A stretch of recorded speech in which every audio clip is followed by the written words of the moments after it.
Assalamualaikum warahmatullahi wabarakatuh. Perkenalkan kami dari kelompok 4 dan kami beranggotakan 5 orang. Saya sendiri Bianca dan teman-teman saya yaitu Ataya, Valen, Rizky, dan Shiva dari jurusan Manajemen Resort and Leisure kelas 2B. Pada kesempatan kali ini, kami akan mempresentasikan materi mengenai landasan psikologi pendidikan. Adapun tujuan dari presentasi adalah untuk menjelaskan konsep perkembangan individu, pengaruh hereditas, dan lingkungan terhadap perkembangan individu, implikasi perkembangan individu terhadap pendidikan, teori belajar kognitif, teori belajar behavioristik, dan implikasinya. Tanpa berlama-lama lagi, mari kita mulai. Halo teman-teman sekalian, perkenalkan saya Valen Maharani Putri yang akan membersamai kalian pada pemaparan materi awal mengenai landasan psikologi pendidikan. Landasan psikologi pendidikan adalah konsep psikologi yang dijadikan asumsi dalam praktik pendidikan dan atau studi pendidikan. Karakteristiknya berdasarkan dari kehidupan kejiwaan individu yang dinyatakan dalam pola tingkah laku kehidupan di lingkungan. Lalu, ada faktor-faktor dalam psikologi yang menjadi faktor keberhasilan seorang pendidik dalam praktik pendidikan, yaitu dengan memahami perkembangan tiap individu. Perkembangan tiap individu itu jelas berbeda. Lantas, apa itu perkembangan individu? Perkembangan individu adalah proses perubahan atau perkembangan yang terjadi secara terus-menerus dari awal pembuahan hingga akhir hayat nanti. Ada dua faktor penting yang menjadi proses perkembangan tiap individu. Yang pertama, melalui kematangan.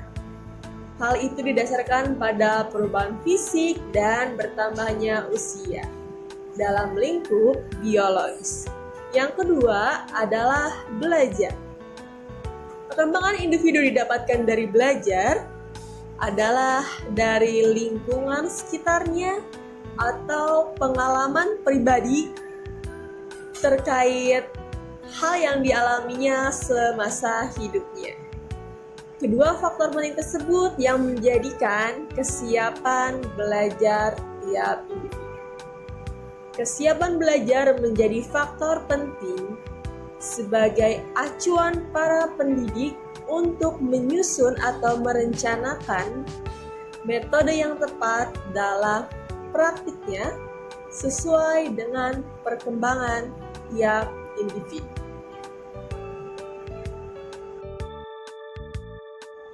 Pada prinsipnya, ada 5 prinsip perkembangan yang perlu calon pendidik ketahui. Dari Yellon dan Weinstein pada tahun 1977 mengemukakan. Yang pertama, perkembangan tentunya terus-menerus. Yang kedua, kecepatan individu berbeda dikarenakan masing-masing individu memiliki keunikan, kelemahan, dan kelebihan masing-masing. Yang ketiga, faktor fisik, mental, dan sosial saling mempengaruhi, di mana 3 hal tersebut saling berhubungan dan saling melengkapi pada perkembangannya, di mana mental yang lemah akan membuat fisik, sosial, dan juga sama melemah. Namun jika mental kuat, fisik, sosial juga tentunya akan lebih kuat dan bisa lebih optimal.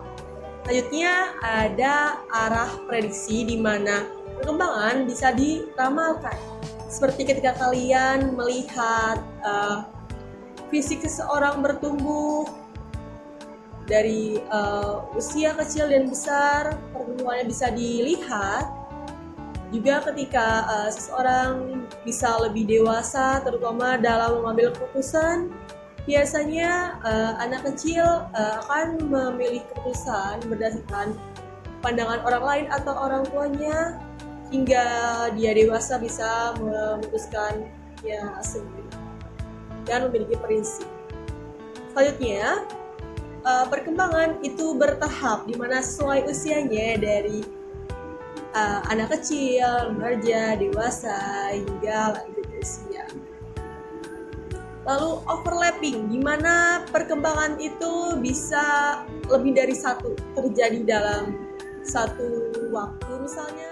Seperti ketika anak kecil belajar berjalan, ia bisa sambil berbicara. Seperti itu salah satu yang bisa saya sampaikan. Pemaparan lebih lanjut akan dijelaskan oleh teman-teman saya. Terima kasih. Selanjutnya ada pengaruh hereditas dan lingkungan terhadap perkembangan individu. Nah, salah satu masalah yang menjadi perhatian para psikolog yaitu berkenaan dengan faktor keturunan sebagai penentu perkembangan individu atau peserta didik. Hasil jawaban terhadap permasalahan tersebut dibedakan menjadi 3 kelompok teori, yaitu yang pertama ada teori nativisme, yaitu teori empirisme dan teori konvergensi. Yang pertama ada teori nativisme. Teori nativisme percaya bahwa faktor keturunan dari orang tua adalah faktor yang menentukan pola dan gaya perkembangan individu. Implikasi teori antivisme berakibat kemungkinan kecil bagi pendidik dalam upaya mengubah kepribadian peserta didik. Kedua, ada teori empirisme. Bertolak belakang dengan teori nativisme di mana mereka berasumsi bahwa setiap anak dilahirkan dunia dalam keadaan bersih, ibarat papan tulis yang belum ditulis. Setelah kelahirannya, faktor penentu perkembangan individu ditentukan oleh pengalaman dan lingkungannya. Implikasi teori empirisme terhadap pendidikan memberikan kemungkinan sepenuhnya bagi pendidik untuk dapat membentuk kepribadian peserta didik. Yang ketiga, ada teori konvergensi. Adalah teori yang mencakup keduanya, yaitu keturunan dan juga pengalaman. Menurut Robert J. Havighurst menyatakan bahwa karakteristik tugas perkembangan dan masa bayi dan anak kecil adalah biososial, sebab perkembangan anak adalah berdasarkan kematangan yang berangsur-angsur dari organ tubuhnya. Yang ketiga ada teori konvergensi. Adalah teori yang mencakup keduanya, yaitu keturunan dan juga pengalaman. Robert J. Havighurst menyatakan bahwa karakteristik tugas perkembangan pada masa bayi dan anak-anak adalah biososial, sebab perkembangan anak adalah berdasarkan kematangan yang berangsur-angsur dari organ tubuhnya atau biososial. Dan berhasil tidaknya dalam tugas perkembangan itu tergantung kepada lingkungan sosialnya. Dalam penelitian yang dilakukan oleh beberapa ahli membenarkan terkait pernyataan Havighurst ini. Nah, implikasi teori konvergensi adalah teori yang paling cocok diterapkan dalam praktik pendidikan, karena para pendidik dapat membentuk perkembangan individu, namun demikian juga harus memperhatikan faktor hereditas beserta didik seperti kematangan, bakat, kemampuan, dan juga keadaan mentalnya. Baik, di sini saya akan menjelaskan tahap dan tugas perkembangan serta implikasi perlakuan pendidik. Diawali dengan tahap pertama, yaitu masa yang paling penuh energi dan eksplorasi. Pada masa toddler, anak sangat aktif secara fisik. Secara mental, mereka masih egosentris.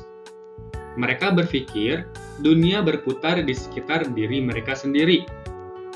Dan secara sosial, kata favorit mereka adalah tidak. Tapi ini bukanlah kenakalan. Ini merupakan bagian dari perkembangan normal. Lalu, memasuki masa prasekolah, koordinasi anak mulai membaik. Mereka mulai main berdekatan dengan teman dan mulai memahami konsep gender. Sebagai pendidik, strategi terbaik adalah menciptakan program yang aktif, seperti bernyanyi atau bergerak, namun sambil tetap menjaga keselamatan mereka. Selanjutnya ada masa kanak-kanak atau school years. Inilah masa di mana anak mulai serius belajar tentang dunia. Secara fisik, otot mereka semakin kuat dan terkoordinasi. Secara mental, rasa ingin tahu mereka menggebu-gebu. Mereka suka lelucon, suka membaca maupun suka bertanya. Dan secara sosial, mereka mulai memuja sosok pahlawan dan sangat dipengaruhi oleh teman sebaya. Implikasinya bagi pendidik, ciptakan aturan yang jelas, tanamkan nilai kejujuran, dan dorong mereka untuk mengerjakan proyek secara berkelompok, karena disinilah karakter mereka mulai terbentuk.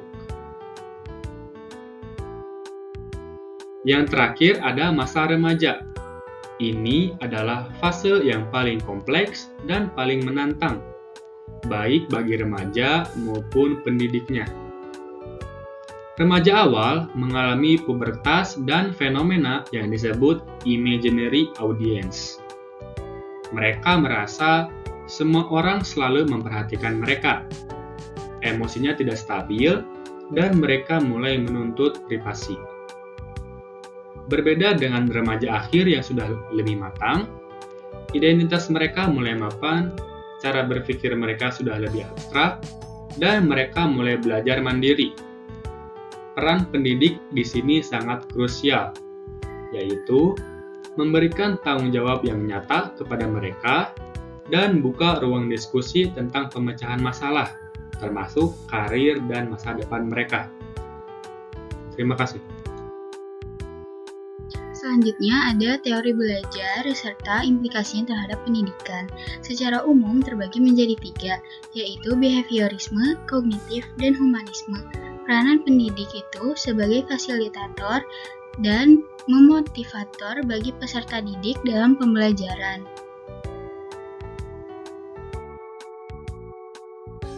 Yang pertama ada behaviorisme. Behaviorisme ini perubahan perilaku yang dapat diamati, tingkah laku, dan perubahan sebagai hasil belajar dimodifikasi oleh kondisi lingkungan. Nah, komponen teori behaviorisme ini ada 3, yaitu stimulus, respon, dan konsekuensi atau hukuman.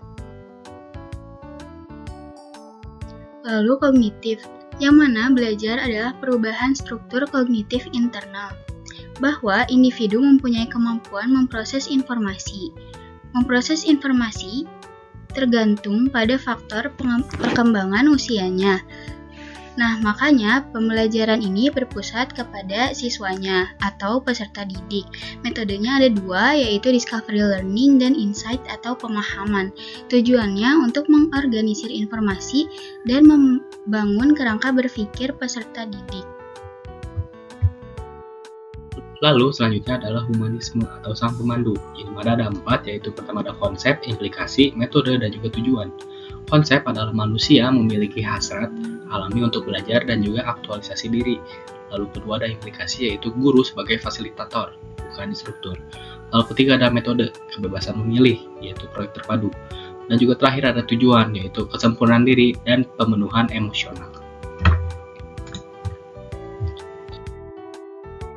Lalu selanjutnya adalah pendekatan integratif, yang dimana jangan terpaku pada satu teori saja, tapi jadikan semua teori tersebut, ketiga tersebut, sebagai alternatif yang saling melengkapi sesuai dengan karakteristik peserta didik dan juga tujuan pembelajarannya. Di mana behaviorisme, kognitif, humanisme, semua dijadikan satu menjadi pendidikan yang holistik. Dan terakhir kita mengutip dari 3 makalah, daftar pustaka, dan itu saja dari presentasi kami. pendidikan bukan persiapan untuk hidup, tapi pendidikan adalah hidup itu sendiri. Terima kasih. Mohon maaf jika ada kesalahan dari kami maupun perbuatan maupun perkataan juga. Wassalamualaikum warahmatullahi wabarakatuh.